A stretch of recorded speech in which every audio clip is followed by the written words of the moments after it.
the 3 scene technique involves 3 timelines. First of all, this is scene number 1 that we have to imagine is the starting point. Let's say Betty at the moment is not feeling well. She has some issues with the heart. This is the starting point.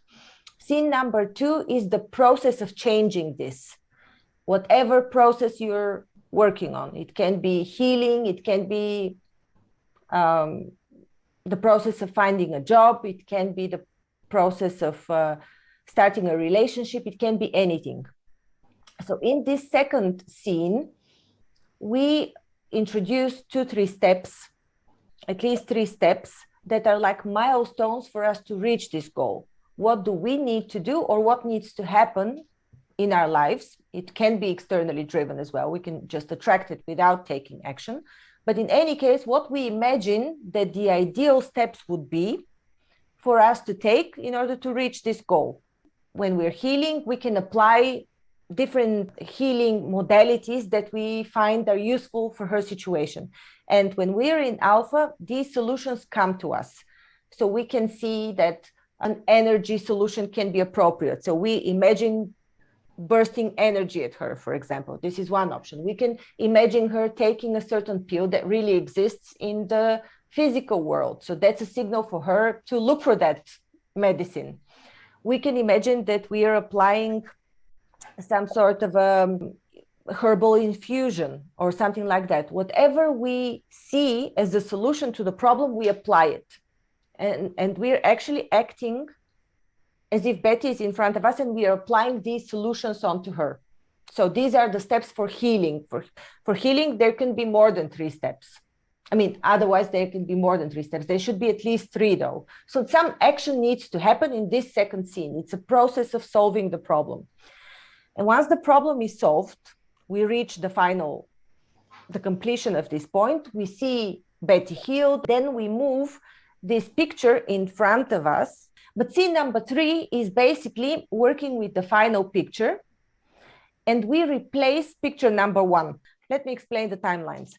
So Jose Silva developed this method over 40 years, and he tested a lot of things with it: psychic abilities, healing, clairvoyance, programming situations, even guessing lottery and stuff like that. But this is not what I'm promoting in my work in any case, because I think it's kind of detrimental to not live your purpose, but just to rely on something happening to you. Although in some cases it may be useful. I'm not excluding it altogether. Basically, he found out that you can heal trauma and you can correct your associations to the past when you focus on events that have happened to the right of you in your imagination. The right basically represents the past, the left represents the future, and in front of you is the present. So if you're looking to discover information about your future from your current point of view, the future can change, but what the future looks like from this current point of view, you look to the left.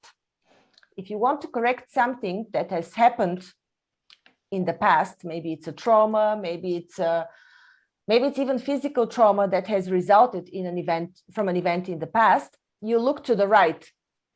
And then there's a process where you call in this picture in front of you, you correct it, and you swipe it back right to where it belongs in the past. So this is basically to explain that in this timeline, which is like a movie in front of you, like a 2D movie, right is the past, left is the future. It's a bit illogical because we're used to imagining a movie rolling the other way around. We imagine that it's coming from the left and going to the right. And people always think, why is the future not in the right? I can't tell you exactly why. I think there's some sort of a reverse, maybe mirroring reality that we're working with, in which case the future is always on the left. And so why I said that Jose Silva has done a lot of research is because he specifically says, I've tested this many times with a lot of people and groups of people, and it works best when you position the future to the left, not to the right.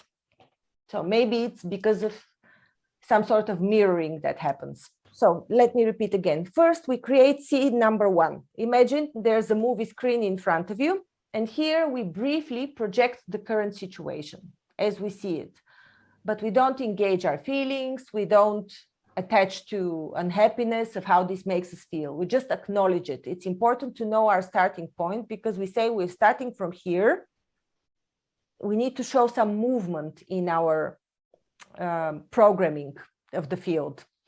So we're starting from here. Then we create another screen from the left of this one. Imagine like 45 degrees to the left. And here on this screen, you project the solution, 2-3 steps. Once this is done, you simultaneously move them to the right. This means that picture number 2 becomes picture number 3. Basically, it takes the place of picture number 1. At the same time, picture number 1 is pushed to the past. It doesn't exist anymore, what was bothering us before. So now in picture number 3, we include at least one other person that benefits from the solution. The Silva method is based on natural laws, ethical laws, universal laws. If you read the principles of the Silva method, you will see that it's about improving life on Earth, improving the conditions on Earth, helping other people, and so on. This doesn't mean that you cannot acquire what you want, but it cannot be purely from an egocentrical perspective, because eventually it will backfire. Even a solution like healing has to include somebody else benefiting. So why does Betty want to heal? How will this improve the lives of others? It will give Betty more energy. She'll be able to contribute more to her family, to her work. This is the line of thinking that you should have. Once you have more, once you're healthier, you're happier, you contribute to everybody around you. It's that simple. It doesn't need to be like, oh, what am I going to do? How is this going to benefit others? I mean, if you're simply talking to the baker and you're in a better mood than you would be if you were sick, that's still an improvement to their life. I'm talking about simple effects to other people. It doesn't need to be life-changing, but even everyday interaction. So here in this part, it's important to infuse feelings. So this is something that is not very much stressed in the Silva method. I would say the Silva method is described as a very technical mind method. And maybe it's mentioned once that you need to engage your feelings, but I'm not quite sure. But what I've discovered in working with groups and all kinds of people achieving is that without including a sincere feeling from the heart, you will not program the field, because the field is programmed with images and with emotions, not only with images. It will take you much longer if you're only programming with images. And I'm saying it still works if you're programming only with images, because every image is automatically associated with an emotion. So you're anyhow driving emotions when you're imagining things. But if you make them exponential, you're speeding up the process. So that means you really engage, really imagine how happy somebody would feel or Betty would feel. The benefit of working in a group here is that when we feel the feeling for Betty, our heart opens. So us feeling good opens up for our turn. So whenever we're working then for Irina, she's much more likely to receive, because she has worked on healing somebody else or on somebody else achieving. These things take you out of the ego. And this really works, by the way. I have achieved a lot of things, not specifically practicing for my stuff, but when I've facilitated groups and worked for other people, then I just get things because I participate and I give of this energy. I mean, this flow, and then things just come. I'm not even consciously programming. As a matter of fact, unless I do courses, I am not actively doing these things, but from time to time. But I'm not doing Silva method every day or the other thing, just whenever I feel like it. But whenever I'm actively engaging in a group, things speed up somehow. What I've also introduced to this method is the wrapping up of the image that we are creating, the whole complex of feeling, of emotion, and so on. We wrap it up in a bubble and we place it somewhere. This is what what I've taken from this other, the further energy information system. And this wrapping up and positioning it also works very well with the silver method.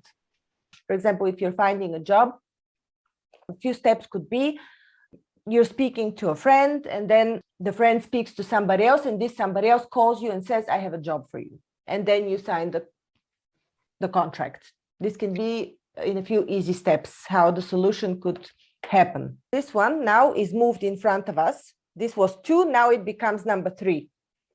Scene number 3 becomes in front of us, and here is where you start plugging all the people around you that benefit from you having achieved this job. So how are you influencing the people at your new job or your clients, or what impact are you positive impact are you creating? So to be able to do this, we will have to go in alpha. Don't be worried. It's a meditation where I guide you to recall a memory where you were at peace, at ease. It's similar to the ideal pattern state, but just recall it in your mind. And I'm going to ask you to also plug in all your feelings. So imagine how you felt, what sensations. So all of your senses, basically, what you smelled, what you heard, what you saw, to submerge ourselves in this pleasant feeling with all of our senses. We are basically aligning through our senses to the frequency of feeling at peace, at ease, joyous, similar to the ideal pattern state. Before I lead you to the memory and so on, we'll have to do some breathing. There's a methodology through which you go in alpha, where you roll up your eyes towards your eyebrows, and then you close your eyelids, and then you breathe, and you count from 5 to 1. I'm going to do the counting, but you basically take deep breaths, not to exhaust yourself, but deeper than normal, while at the same time you're keeping your eyes rolled up, because this calls up REM, rapid eye movement. Alpha is the brainwave activity between awakened state and being asleep. It's between 7 and 12 cycles a second, about 10. 10 is the ideal alpha state. So that's right before you go to sleep and right after you wake up. These are the ideal times to go in alpha and do the silver method. But you can, when you learn it, if you learn it, you can do it at any time of the day. But it's easiest to go in alpha when it's naturally appearing. So now we're going to invoke it through our body. So, because of the body-mind connection, whenever we turn our eyes up, the mind says, oh, alpha, because, when you're asleep, your eyes are up anyhow.